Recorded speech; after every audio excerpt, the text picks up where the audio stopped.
നമസ്കാരം. മെട്രോ മാറ്റിനിയിലേക്ക് സ്വാഗതം. ലോക്സഭാ ഇലക്ഷനിൽ തൃശൂരിൽ നിന്നും വമ്പിച്ച ലീഡോടെയാണ് നടനും രാജ്യസഭാ എംപിയുമായ സുരേഷ് ഗോപി ജയിച്ചു കയറിയത്. തൃശൂർ അക്ഷരാർത്ഥത്തിൽ അദ്ദേഹം തന്റെ കൈപ്പിടിയിൽ ഒതുക്കിയിരിക്കുകയാണ്. കേരളത്തിൽ ഇതുവരെ ഒരു സീറ്റ് പോലും ലഭിക്കാതിരുന്ന ബിജെപിയുടെ ആദ്യത്തെ എംപി എന്ന പദവി കൂടിയാണ് സുരേഷ് ഗോപിക്ക് ലഭിച്ചിരിക്കുന്നത്.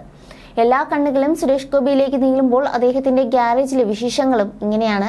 സുരേഷ് ഗോപി രാജ്യസഭ അംഗമായപ്പോൾ തന്നെ അദ്ദേഹം മെമ്പർ ഓഫ് പാർലമെന്റ് എന്ന ബോർഡ് വെച്ചത് അദ്ദേഹത്തിന്റെ പ്രിയപ്പെട്ട വാഹനമായ ടൊയാറ്റോ വെൽഫെയറിലാണ്.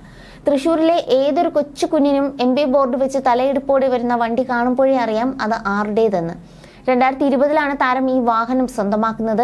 ഇന്ത്യയിലെ ആഡംബര വാഹനങ്ങളുടെ ശ്രേണിയിൽ എത്തുന്ന വെൽഫെയർ മെസീസ് ബെൻസ് വി ക്ലാസുമായാണ് മത്സരിക്കുന്നത്. മികച്ച യാത്രാസുഖമാണ് വാഹനത്തിന്റെ മുഖമുദ്ര. സ്പോർട്ടി ഭാവത്തിൽ ബോക്സി ഡിസൈനിലാണ് വാഹനം നിർമ്മിച്ചിരിക്കുന്നത്. സ്പ്ലിറ്റോൾ LDC ഹെഡ് ലാമ്പ്, ത്രികോണാകൃതിയിലുള്ള fog lamp, day time running ലാമ്പുകൾ, പുതുക്കിയ ബമ്പർ, വലിയ ഗ്രിൽ, 17 ഇഞ്ച് അലോയ് വീൽ എന്നിവയാണ് വെൽഫെയറിനെ സ്പോർട്ടിയാക്കുന്നത്. പ്രീമിയം വാഹനങ്ങളോട് കിടപിടിക്കുന്ന അകത്തളമാണ് ടൊയാറ്റോ വാഗ്ദാനം ചെയ്യുന്നത്. ബ്ലാക്ക് വുഡൻ ഫിനിഷിലാണ് വെൽഫെയറിന്റെ അകത്തളം ഒരുങ്ങുന്നത്. താരത്തിന്റെ പക്കലുള്ള മറ്റൊരു വാഹനമാണ് ഔഡി Q7. സിനിമാ രംഗത്തെ ഏറ്റവും കൂടുതൽ ഡിമാൻഡുള്ള ഒരു വാഹനമാണിത്. കഴിഞ്ഞ വർഷമാണ് ഔഡി ഒരു പ്രീഫെയിൽ ലിഫ്റ്റ് വിപണിയിൽ എത്തിച്ചത്.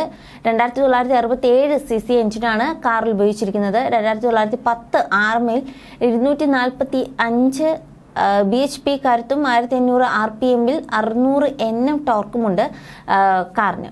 8 സ്പീഡ് ഗിയർ ബോക്സ് ഉപയോഗിക്കുന്ന കാറിന്റെ പരമാവധി വേഗത 234 km. ഏകദേശം 72 ലക്ഷം മുതൽ 80 ലക്ഷം രൂപ വരെയാണ് വാഹനത്തിന്റെ എക്സ് ഷോറൂം വില. സുരേഷ് ഗോപിയുടെ മകനും നടനുമായ ഗൂഗിൾ സുരേഷിന്റെ മഹീന്ദ്ര ഥാർ സ്വന്തമാക്കിയിരുന്നു. ഥാർ ഡെലിവറി എടുക്കുന്ന ചിത്രങ്ങളും വീഡിയോയും സമൂഹമാധ്യമങ്ങളിൽ വൈറലായിരുന്നു. തൃശൂരിന്റെ മണ്ണിൽ തോൽവിയുടെ രുചി അറിഞ്ഞിട്ടും ധൈര്യവും ആത്മവിശ്വാസവും കൈവിടാതെ തന്റെ പ്രവർത്തനങ്ങളും തുടർന്നതിന്റെ ഫലമാണ് ഈ മിന്നുന്ന വിജയം എന്നാണ് രാഷ്ട്രീയ അഭിപ്രായം.